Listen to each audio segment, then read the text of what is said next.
Hi, I'm Todd Smith with the Broker Department. Today I want to talk about the BINSR process.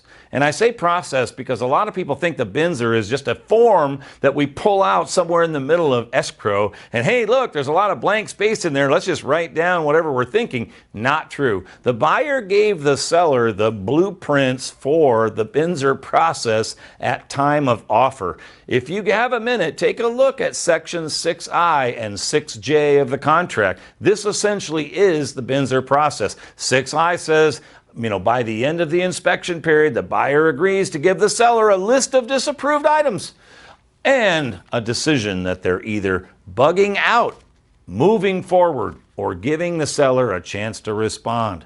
In 3 short words, you could say accept, reject, or correct.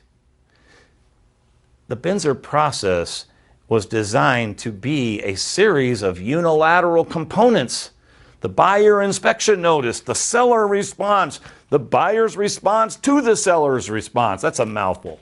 3 separate individual components that are all unilateral in nature so that it would not be a bilateral agreement, which would have to be an addendum to the contract, which the lender would have to see. They don't want to see. As a former lender myself, I was an advisor to the committee that formed the BINSR many years ago. So do me a favor, I've written a class on this called BINSR Dynamics. That's 3 hours long and that's all we talk about. This is supposed to be the 3-minute version. The BINSR is a series of unilateral components that are outlined in the contract, and it cannot be used to change the contract, the underlying overriding contract.